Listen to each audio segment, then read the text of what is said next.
it's Michelle Taylor again, and we're going to be talking today about overthinking. You know, when you're lying in bed at night, you're trying to go to sleep and all those thoughts keep going round and round in your head. And you also might be saying to people, God, I wish I could turn my mind off. So we're going to be talking about that today. And I'm naming it the reality box because sometimes we try to get out of this box and try to think innovatively and try to come up with all these really fancy answers, but sometimes we just have to sit for a while in what is. So let's sit for a while in what is in reality and go through these 8 steps to stop your overthinking. So, how do you know you're overthinking? I think it's pretty easy, but what I notice when you're overthinking is it's like you can't put your finger on it, but you can't sort things out. It's like life isn't fitting into place. It's like you haven't got it sorted, and your mind's a little bit like Google, so it tries to find the answer. But sometimes the answer to the problem is elusive. And often what I also find is that someone tries to help you with your problem and you just say yes, but. So that's a surefire way that you just haven't sorted things out yet and you just really don't know what it could be. The other thing is, as I said, you're losing sleep. You're staring off into space. Your mind is overwhelmed because it's like a search engine and it's searching for what the solution might be. So we're going to start in an unusual place. You might think that we should be jumping straight into problem solving, but not so. Number 1 is, let's get real. This life as you know it at the moment is a bit shit. So if it's not working the way that you want, maybe the kids are home, people haven't behaved the way that we wanted them to, maybe they've disappointed you, or life's disappointed you, or you're feeling a little bit lost. You might be saying to yourself, it's not fair, or they shouldn't have done this, or I shouldn't have done it. It's not supposed to be like this. And I'm here to tell you, of course you feel like this. Make it normal for you to be overthinking right now. Can you normalize your overthinking? Because when times are tough, you're trying to sort it out. This is what your mind does. So cut yourself a little bit of slack.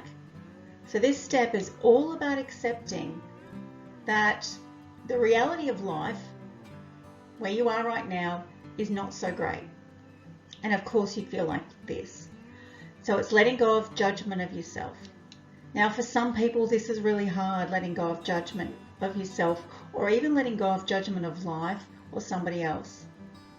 Now, if you're in this first step, you don't feel like you've let go of judgment, hang tight, it's fine. Let's just go through the steps and watch out for it when it comes. So, number 2 is naming the experience. So naming the experience is when you get aware of what you're saying to yourself. So awareness is really super important. So sometimes if you're not aware what you're saying to yourself, all those thoughts that are going around and around, write in a journal just to see them clearly. Or notice what you're saying to friends. Notice the themes. And most importantly, what are you saying to yourself during the day? Once you start to recognize your internal experience, I want you to name it. So when you start to name your experience, the part in your brain, the amygdala, that is the alarm system, calms down and blood is shunted away from that area and it goes to the right prefrontal cortex. So that means you're getting a better emotional regulation. So naming your experience allows you to get a comfortable distance from your thoughts. Saying, I'm going through a tough time right now, so you're naming the experience. I'm feeling sad. I'm noticing anxious feelings. Just noticing, it's making the anxious feelings not you. It's just saying, I'm noticing anxious feelings. Another awesome thing, and you might even want to write this down, is I'm noticing I'm having a thought that, and then you say the thought like, I'm not good enough, or I'm not coping. I notice I'm having a thought that I'm not coping. Or even simply, I'm having a thought that I'm not coping. So number 2 is naming your experience. Number 3 is turning down the dial. So turning down the dial is turning down the dial to stress. So this is doing anything that floats your boat. Exercise is really awesome for that because it helps you deep breathe, which turns the stress response off. Any sort of relaxations, guided meditations, talk to friends. Talking to friends stimulates the vagus nerve, which is the parasympathetic. It calms you. So talking is really out loud is really good for some people. Doing gardening or hobbies. So a misconception is that you don't have to completely let stress go to get the utility out of it. You just need to think about turning down the dial. It's unrealistic to think that you can go from highly stressed to calm and peaceful like a Buddha, just like that. So get real and just turn down the dial and then notice the difference. You'll get into your smart brain and you'll find that you'll be able to think a hell of a lot clearer. This is really super important. It's by doing these sorts of activities, you're getting your body to talk to your body about turning the stress down. So number 4 to help with overthinking is noticing the monkey trap. Now, you may not believe me, but in other countries, they try to catch monkeys, say India, Sri Lanka, and there's video on YouTube that you can actually watch a monkey being caught by this same process using just a simple banana and a tree with a hole in it. So what happens is the hunter puts the banana in the hole in the tree, and the monkey finds the banana, puts its hand in the tree hole and grasps the banana. And then the hunter comes and goes to grab the monkey.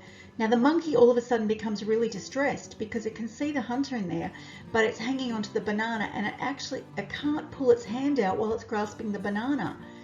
But it could get away really easily if it just let go of the banana.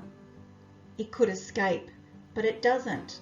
It stays trapped by grasping hold of the banana, and it's caught. So why am I telling you a story about a monkey trap holding onto a banana? So the banana in your life could be a thought about yourself, like I'm not good enough, or I'm too fat. It could be a thought about somebody else that you know, that I wish they had have done it this way, or it's not fair, or they shouldn't have talked to me like this. You know, if you let go of that banana, you'll feel a whole lot better and life will go a whole lot better for you, but you don't. You let it go because it's a should, and they shouldn't have done this, or I shouldn't have done this. So I just want you to notice, and you can even pause right now, is where in your life are you still clinging onto that banana? And if you let it go, life would be a whole lot simpler. So just notice the monkey trap in your life. So number 5 step for overwhelm, to deal with overwhelm, is don't fight it. Don't fight reality. Fighting reality of whatever's happening is like saying this is not a brick wall and pushing against it with all your energy. It drains your energy. It fatigues you. Let whatever is happening be there because, well, it is there. It doesn't mean you have to like it, but accepting that it's there, it's just being practical. You know when you're going to let go of fighting this, as your body will just relax. Some people call this letting go is holding the situation lightly, or just accepting it's there and not judging it. It's a bit connected to this the monkey trap one, isn't it? So now you've decided to let go of the emotional charge with it. Now you can look at being practical on what you can do about it. Before we go into some more problem solving, let's look at positive words of reality. Now, I like to think of, some people talk about positive thinking. I'm not such a keen, not so keen about it.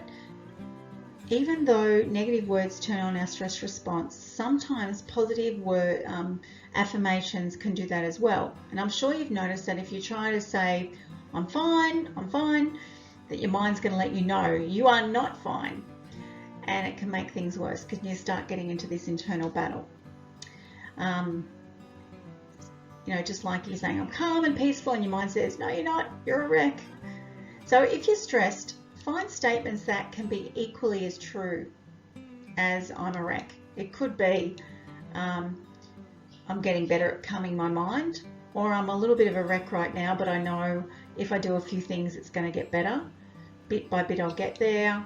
I can take it one breath at a time. They're equally as true. I've been confident before, and I'll be confident again. All I need to do sometimes is to do things better as practice. This will pass, etc. So think of something that is equally as true, but it's a little bit more, let's say, useful than the negative thinking that you've been engaging in. So number 7 is, now we've seen the shittiness of what life's handed you right now, we want to have a look at what can we do. You may want to go back to fear setting and go through the process of when I lead you through the options of preventing your worst case scenario or fixing it. And really, it's just checking in with what is in your control and what is not in your control. So often when you just relax with the shittiness of where you are right now and what's happened to you, you can take a big breath and look, well, actually, what can I do about this? Number 8 is let it go. Now, I've got a great recording that integrates all or most of the steps that I've taken you through, and it's going to be separate to this. It's called Leaf on a Stream. You may have listened to this before, but I've changed it a little bit, and I'm sure you'll find it a little bit more useful than the other one that you may have listened to before. So let us summarize. So let's get real is number 1. It's a bit shit, just normalize it, let go of judgment, and just recognize. Number 2 is naming your experience. Number 3 is turning the dial down on stress. 4 is noticing the monkey trap. Super powerful, that one. Don't fight it, accept it's there. Take a big deep breath and just watch your muscles relax with that one. Use positive words of reality rather than positive thinking. Just then you go inside your reality box and what can you do with the confines of what is real for you right now. And be sure to do this letting go exercise. Really, this is one of the best ones that I've made or is out there to reduce the stress, but it also lets you to know about what's happening in your mind. And when you accept your reality box, you can get out of it and into another one.